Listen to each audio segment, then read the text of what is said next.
You want to talk about a wild episode of Locked On Grizzlies? We're leading off in a space where you have pissed off Damichael Cole, Stephen A. Smith. Do you know how hard it is to anger the great Damichael Cole? I'm going to give the floor to Damichael and let him speak his mind on all the nonsense that happened on ESPN and across social media on Tuesday. Let's lock in.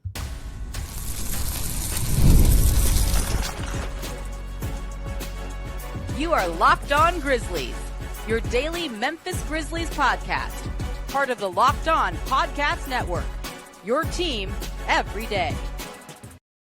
All right, I'm a man of my words, so we're going to jump right into this, but I do have some things, just to pay some bills. Damichael and I want to make sure, we're doing this the right way. Welcome to Locked On Grizzlies. I am your host, Joe Mullinax, joined by the incomparable Damichael Cole. You're going to hear a lot from him momentarily. I feel like I'm building this up, but you did say you wanted to talk about this on social media. I got some stuff. You very rarely do this. So if you can't tell, if you're not an everydayer, I'm very excited because Damichael is going to be good stuff. Today's episode of Locked On Grizzlies is brought to you by the good folks over at Gametime.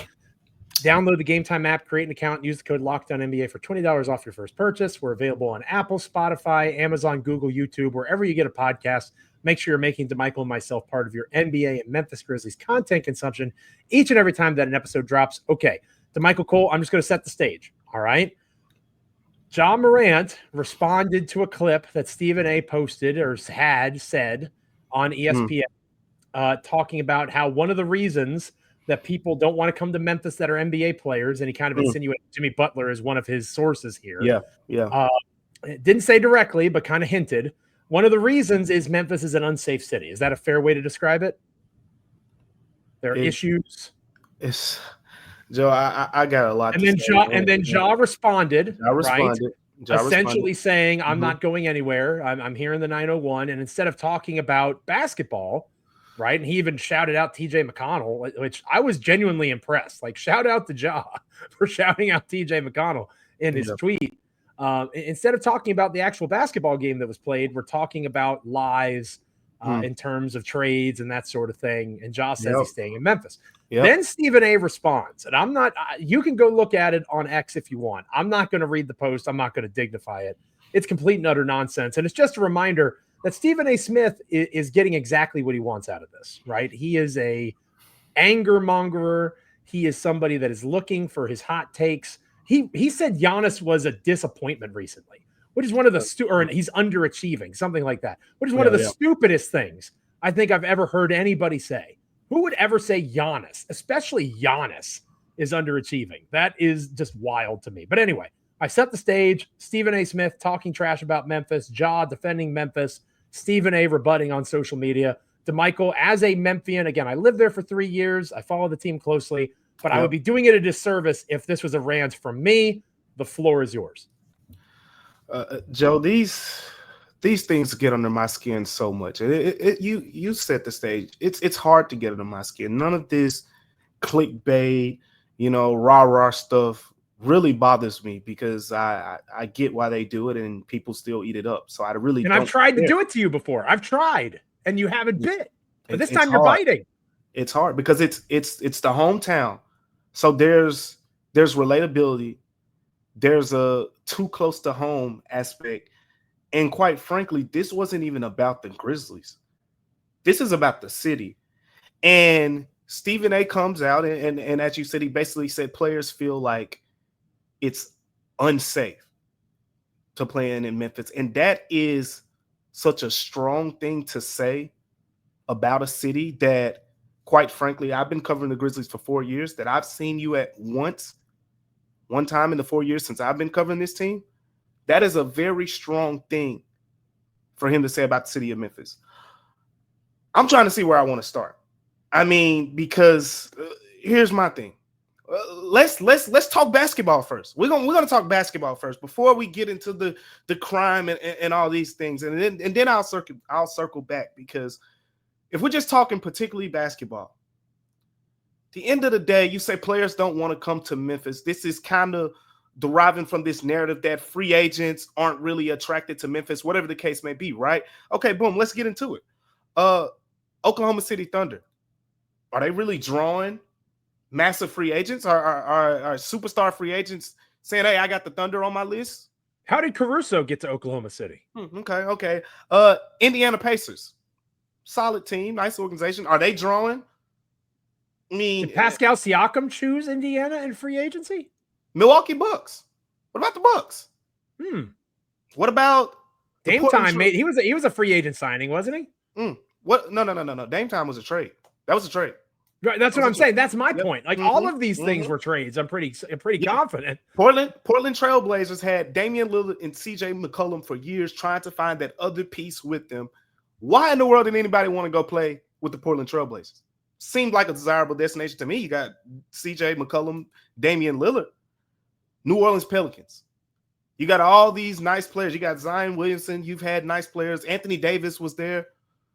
The superstars aren't really lining up to go there in free agency. At the end of the day, when you talk about free agency, let's go through some of the biggest free agency contracts in history. Joe, you're going to pick up on this. Everyone else will pick up on this. And then we're going to get into this whole narrative about Memphis that is just, to me, it's distasteful. But Paul George, free agent signing last year, signed with Philadelphia 76ers. Remember the city. Kevin Durant, when he last signed in free agency, signed with the Brooklyn Nets. LeBron James, last signed in free agency. Los Angeles Lakers.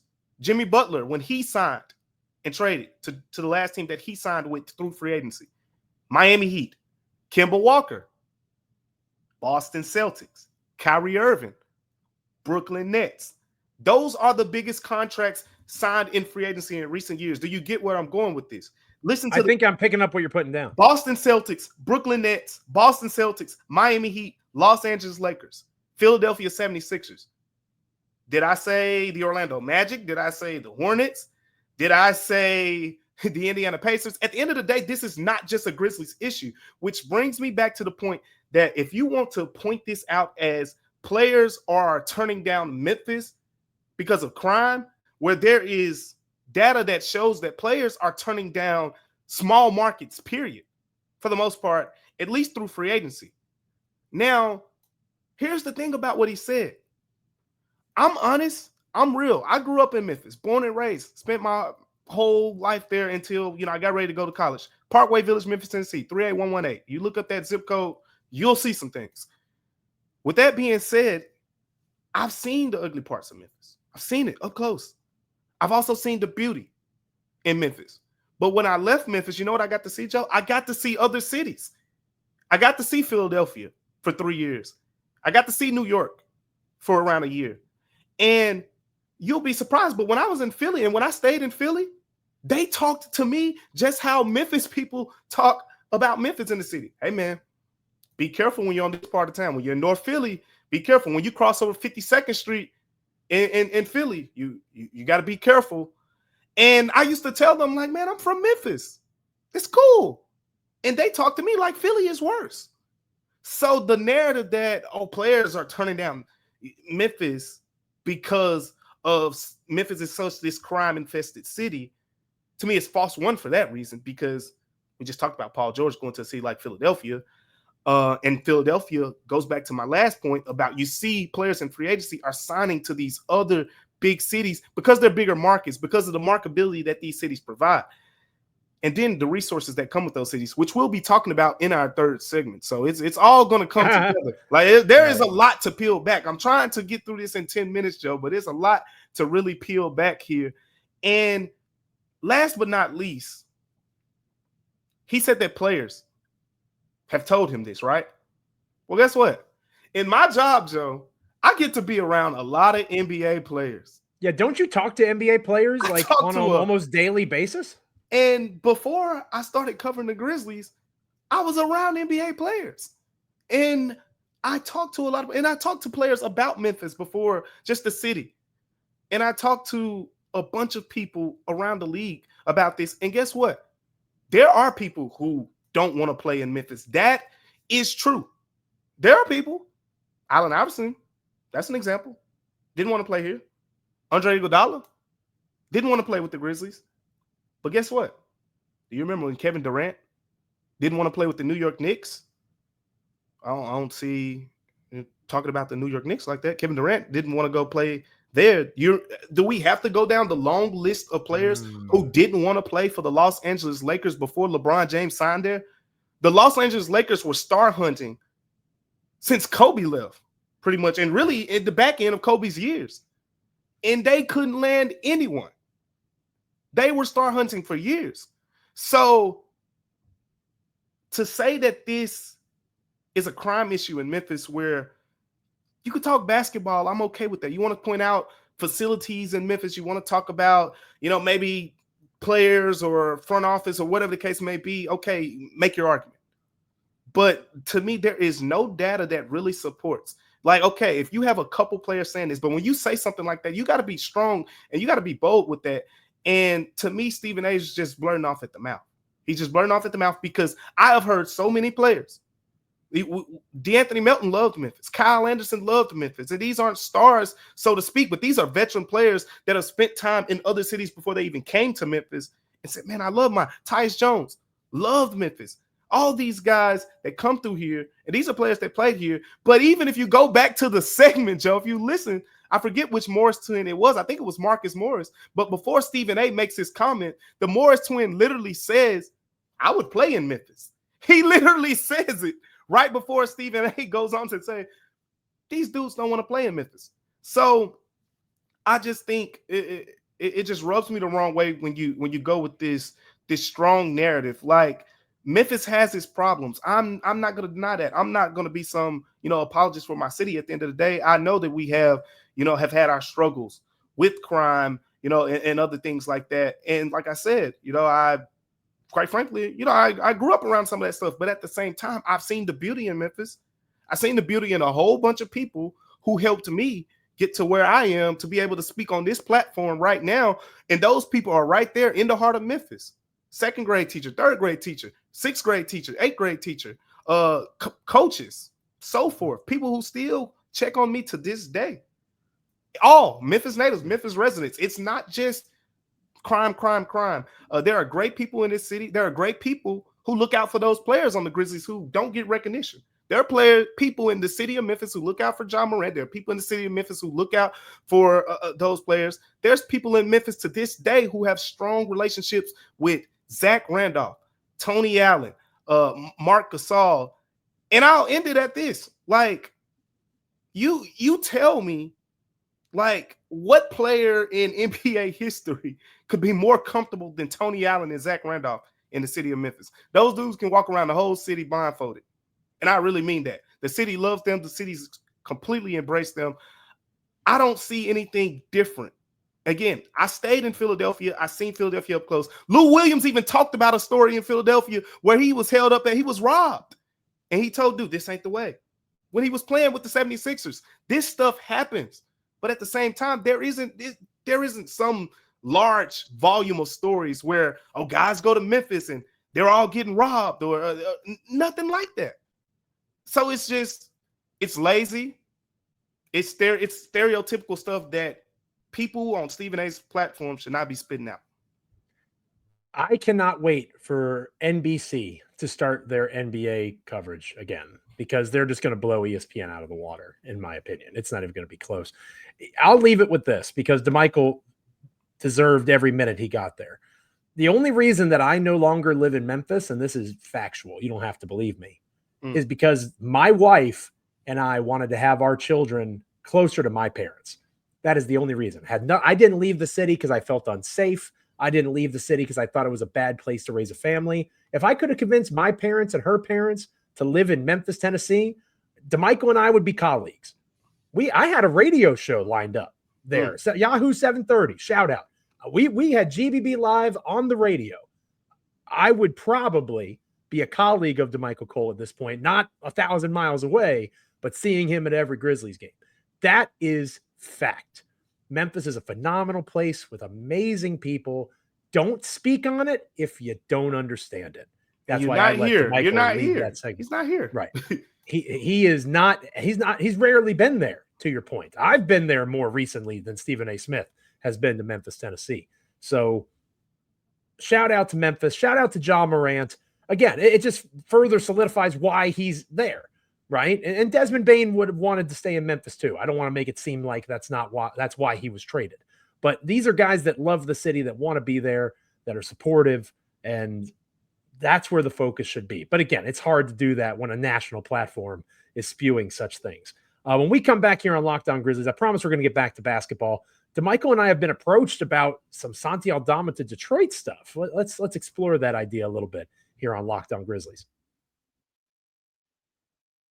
Today's episode of Locked On Grizzlies is brought to you by Gametime. There's nothing like the NBA playoffs, the NBA Finals, of course, wrapping up this coming weekend. The intensity, the buzzer beaters, the fans losing their minds. It's the kind of atmosphere that you have to experience live. This year's matchups, not just in the finals, but the playoffs all the way around, delivered big time. If you want in on this and more fun, Gametime makes it fast and easy to get seats, even for the biggest games. Prices on the app actually drop closer to the start of the contest, and with killer last-minute deals, panoramic seat views, and no surprise fees, Gametime is a total game changer. You have to check out these Club World Cup matchups, for example. If you're a big soccer fan, you can go and do zone deals where you can see your exact view before you buy with no surprises, and you get the Gametime guarantee, knowing that you'll get the best deal. And if you find a better price on another section and row, you'll get credited 110% of the difference. Take the guesswork out of buying tickets with Gametime. Download the Gametime app, create an account, use the code LOCKEDONNBA for $20 off your first purchase. Terms apply. Again, create an account, redeem the code LOCKEDONNBA for $20 off. Download the Gametime app today. Last minute tickets, lowest price guaranteed. So Damichael, our buddy Koo from Locked On Pistons hit us up, and I did a little video for him about this, and I've seen other reports. I think Jake Fisher was the one who maybe really got the ball rolling on this. He did some Yahoo Sports stuff, and I think he does some writing with Mark Stein now on his Substack. Mm-hmm. But there's been growing momentum with this Santi Aldama to the Pistons are really interested. They're looking for somebody with Santi's skill set, 6'11", can shoot the three, score in multiple ways. I was curious, and again, this could be a little bit shorter since, Stephen A pissed us off so much. What do you see this being, right? Like I posted on X, Santi is far from untouchable. If Desmond Bane can be traded, hell, Santi Aldama most certainly can be. But what would Detroit offer? Like somebody said, Isaiah Stewart. Does it make sense to move on from an offensive weapon like Aldama in the current situation? There has to be other shoes to drop before that happens, right? Am I off base? I think here's the thing. We've talked about the fact that, number one, the Grizzlies are very interested in keeping Santi Aldama. That is, the starting base here. Like they're not going to give Santi up just for a bag of peanuts or anything like that. Priority number two behind the Jackson extension. I think that's fair. I think that's fair. And so to go beyond that, if you look at the situation here, you say, okay, if the Pistons aren't interested, they're going to have to, one, pay a lot of money. And if they want to pay a lot of money to get him, they're talking about the idea of a sign and trade. So you're going to pay a lot of money, and then you're going to have to add assets on to the Grizzlies in this case.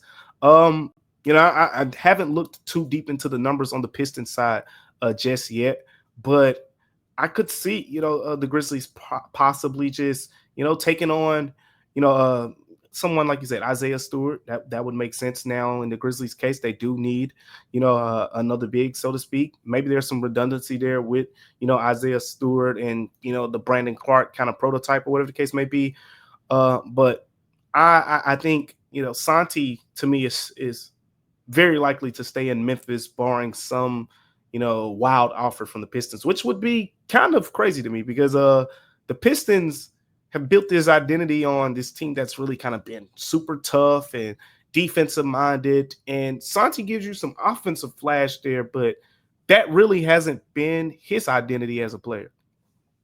If we're talking about the need for dogs, right? And I make light of that at times just because I like to bark. And I'm actually pretty good at it. I've gotten a couple of compliments on my bark. Yeah, you're really good at the barking. You're really good at it. I'll spare us on this episode. If I had to rank the least dog players on the Memphis Grizzlies, like Santi would be pretty close to the number one seed. And maybe I'm wrong for that. You know the team at least up close and personal far better than me. But Santi doesn't, and that doesn't mean he's a bad basketball player. I think he's extremely skilled, especially for his size. I would like to keep Santi. But if we're talking about a guy to move on from because he doesn't have the right mindset, And to your point, even more so than Memphis in these last years, especially this past season with JB Bickerstaff in the fold, Detroit has leaned into that dog mentality, the tenacity, the aggression. That ain't Santi. You talked about on the crossover episode yesterday. You told Phillip that like Bane got into it with Santi because he wasn't playing defense. Yeah. And that's good for Orlando because Dez is going to a good spot where apparently there's more windows. We'll talk more about that next. But in terms of who's going to hold Santi accountable now, you send him to Detroit and he's going to piss off more than just Desmond Bane. Like, I think that's an interesting, like they're valuing the skill set, but you've established probably better than anybody in the NBA this past season. You've established an identity that helps you win basketball games. I'm not sure that Santi checks that box. Yeah. I'm not really moved by the idea. I mean, I'm sure there may be interest there. Like, again, it's been reported and whatnot enough at this point that there should be some legs there where the Pistons are interested. But at the same time, like I said, okay, the Pistons are interested. Guess what? So are the Grizzlies. The Grizzlies are interested too. And guess what? He's a restricted free agent. This is an unrestricted free agent. So if they're not willing to pony up and pay enough to make the Grizzlies back off, it won't matter. He'll be back with the Grizzlies on a nice contract, and he'll be, back in the rotation and hopefully be an improved player in certain areas with the Grizzlies. So we'll see, what comes of that situation. But I think as of right now, I'm still kind of the mindset that he's going to be back. And, as the offseason or as we get closer to the free agency time, we'll see what kind of continues to unfold, especially as the Grizzlies, start to make some other moves as well. Let Damichael and I know on X. Hit us up in the comments. Obviously, hopefully you're going to compliment Damichael for his wonderful takes in the first segment. But, how do you see Santi fitting in Detroit? I struggle with that personally. I don't know that it makes a ton of sense.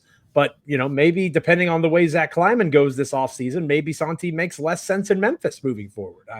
I would imagine a guy that can shoot the three ball and, score at three levels is a 6'11" big.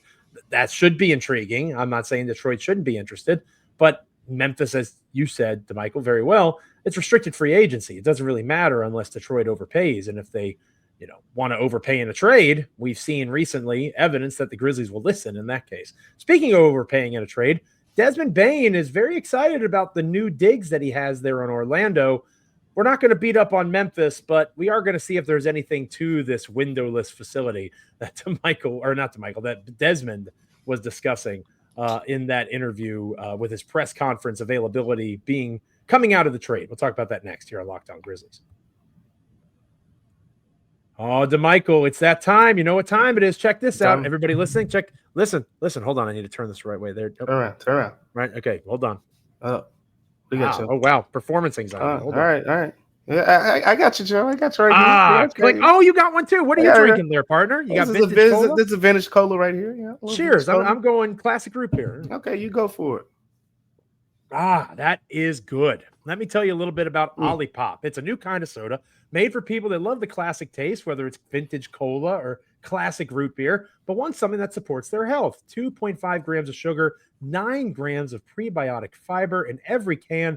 OLIPOP is reimagining soda in a way that's better for your gut. Did you know that regular Coke has 39 grams of sugar, or an orange Fanta has 44 grams of sugar? OLIPOP flips the script. It has a fraction of the sugar with no artificial sweeteners and gut-friendly ingredients like OliSmart, a blend that is shown to support digestive and overall health. It's soda that tastes like the real thing, but actually does something good for your body. I got to tell you, I'm addicted to soda. I love whatever's on sale is what I'm buying every week. But OLIPOP is helping me cut back both the sugar, although I've already cut that back. They're also helping me cut back the terrible chemicals and artificial sweeteners that are in all the various zeros that I drink. So I love that OLIPOP can give us about a third, or get rid of so much of that sugar while also giving us about a third of our daily recommended fiber. Get a free can of OLIPOP, just like me, just like Damichael. Buy any 2 cans in store and they'll reimburse you for 1. Head to drinkolipop.com/LockedOnNBA to claim your free can and find OLIPOP near you. That's drinkolipop.com/LockedOnNBA. It's good stuff. Trust me. Check this out. Wonderful. Refreshing. All right, Damichael. I feel wonderful after that delicious OLIPOP. I'm wondering how you're feeling hearing Desmond Bane talk about how the Grizzlies practice in a dungeon. Now, again, for reference, Dez had his media availability there in Orlando. Quick sidebar. This felt like the fastest trade in NBA history. Like, this just happened on Sunday. And then on Tuesday, he's like hanging out in Orlando. Yeah. He was in Destin, Florida. He was vacationing. Yeah, that's part of it. So, I'm sure that's part of it. Yeah. So it was wild to me that this all is happening so quickly. But anyway, he did his press availability, and they asked him about the facility and, what it's like being in Orlando. Yep. And I want to stress, Dez was very complimentary of Memphis. Oh, always. Talked about how much he loved the city, how much he loved the players. He's going to miss the guys and the people. So I don't want to make it that, because it's not that. No. But Dez did mention that he loved the new Orlando Magic facility. There's some history to this. I think back in 2022 when the facility opened, he posted on X how he wished that Orlando that Memphis. Yeah, that's what we need, is what he said. And now that's what he has 3 years later.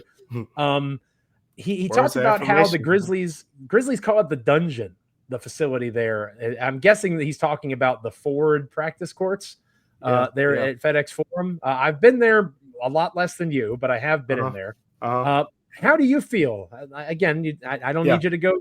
You actually are the beat writer for the commercial appeal for the Memphis Grizzlies, so maybe you can't go too far on this. Where is your stand on Bane's take on the Grizzlies dungeon? There's some things that I could say about this. And look, if Stephen A., for example, would have talked about something like this, I'm updating their facilities. That's actually a logical thing to discuss. Yeah, I'm not going at you, Stephen A., if you say something like that.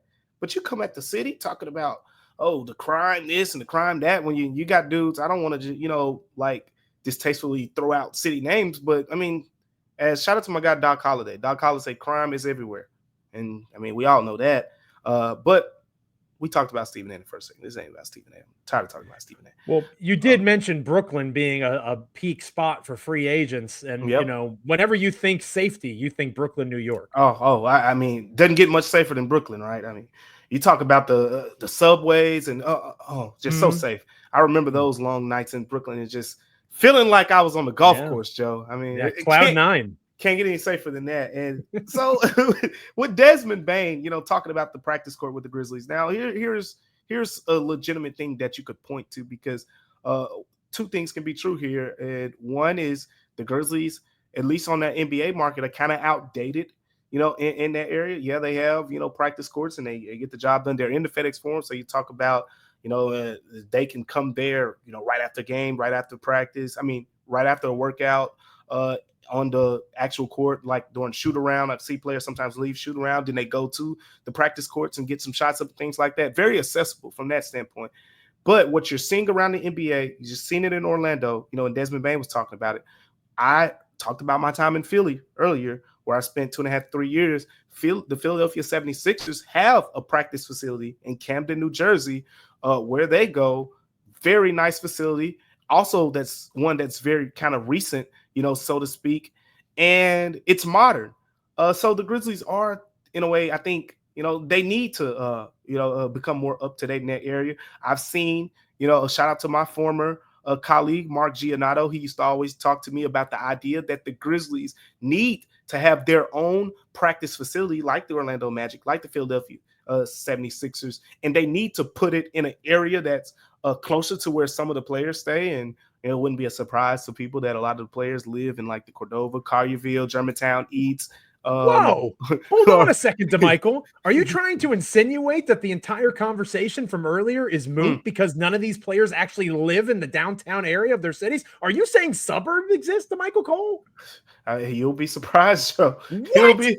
I mean, you never know. I could have sworn I saw Jaren Jackson Jr. right there on Martin Luther King Boulevard. He might be in the heat of South Memphis, like in North Memphis on Fraser Boulevard, just walking down the street. You never know. Come on, in the middle of the night, like it's possible. Look, like the facilities in Memphis. I mean, we've had this whole conversation. They're talking about now. We don't talk about it much on the show, but there's this whole conversation about the leasing agreement and the resources that are being allocated to the FedEx Forum in order to kind of, modernize it, I guess you would say. They've added some things, in recent years to the FedEx Forum. So it's all about that experience. But I do like the idea of potentially adding a practice facility that's off base, that's not at FedEx Forum, that's not in the downtown area. Maybe it is in the downtown area if the Grizzlies players are, if that's just the most accessible area, whatever the case may be. But a practice facility where you could be there and you could do your own thing. It could be really nice, modernize it a little bit.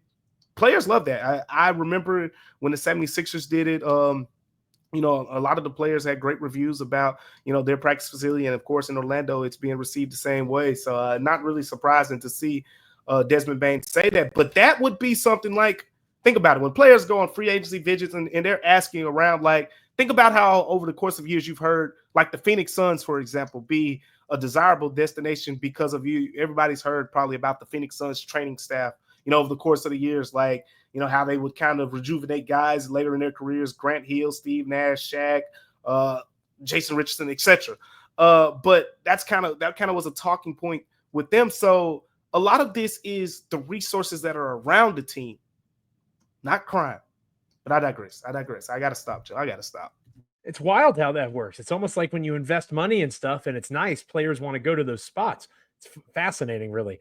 I think that obviously I agree with you. You're exactly right on this. I do want to point out, you mentioned Cordova. Shout out to the Dirty Dova. When I was in Memphis, I lived 2 years on Mud Island, which was phenomenal. Loved Mud Island. And I lived for a year last year in Memphis in Cordova. You could literally get to downtown Memphis in 15 minutes. Hop right there on the highway, and it's right there. So that would make a lot of sense. There's other great spots right around Memphis within 15, 20 minutes. Lots of accessible pieces. That would make a lot of sense for the Grizzlies. And again, if a lot of them live out in the Southwind, Cordova, Collierville area, finding that space would make some sense in that general area. So shout out to Desmond Bane. Enjoy it, man. Live your life. It's not judgment on Des at all. It's a reminder that you can improve what you got and make where you are better. Heaven forbid you water the grass where you stand. Am I right? Heaven forbid you try to make places better instead of trying to tear them down. Maybe a certain national talking head should be watering his own grass at this stage. Thank you so much for being with us on this episode of Locked On Grizzlies. We've been watering our grass here for a couple of years now. The show keeps growing by leaps and bounds. Thank you to everybody that has subscribed, supported. We've had over 12,000 views and downloads and all sorts of different things over the last couple of days. So thanks to everybody that's checked out the show. Hopefully you've become an everydayer. Hopefully you'll stick around and you'll be here for our last episode for a while together, Damichael. We'll do shows. They'll still be here just about every day. Oh, yeah. But Damichael's going on a little vacation and then I'm going on vacation. So it's going to be a little bit of an individual journey over the next week or so here on Locked On Grizzlies. But we got one more show together. And we haven't talked about this 16th pick yet. I feel like we should dive into how the Grizzlies could use this new almost lottery asset. Yeah, I got some names, Joe. I've been doing a little research now, and I got a couple guys that I really like. I can't wait to tell you about them. I'm looking forward to it. So again, we'll keep having shows. I don't want to make it sound like we're going on a break. Make sure you're sticking with us. But this will be the last time. We'll have you covered through the draft for sure. Yeah. Oh, yeah. This will be the last time on Thursday that Damichael and I will be together for a little bit. All right. So make sure you're liking, commenting, rating, reviewing, subscribing wherever you get podcasts. And now that you've made Locked On Grizzlies your first listen today, for your second listen, you should be checking out the 2025 Locked On NBA Mock Draft, a 5-episode series with the most comprehensive NBA draft analysis from NBA experts to college experts and NBA draft experts. Find the 2025 Locked On NBA Mock Draft on NBA Big Board and Locked On NBA on YouTube or wherever you listen to podcasts. Thank you so much for being with us on this edition of the show. Thank you to Damichael. Again, Damichael represents the best of Memphis, and there's so many people that I could say that about, but I've gotten to know Damichael over the last couple of years. Like he said, born and bred, there's so many phenomenal people there that are trying to make the city better. He came back. He's invested. I'm not there anymore, but every time somebody tries to do what Stephen A. did, I shut it down very quickly in person. Clearly, you haven't been there. Going for that. It's a remarkable space. Shout out to Memphis. We're going to end on that today. Shout out to you. You're the most beautiful land in the world. Don't ever let anybody tell you any different. For Damichael, I'm Joe. We'll catch you here tomorrow. Until then, stay locked in. Apple, Spotify, Google, Amazon, YouTube, wherever you get podcasts. We're free and available. Love you, Memphis. Catch you next time. See ya.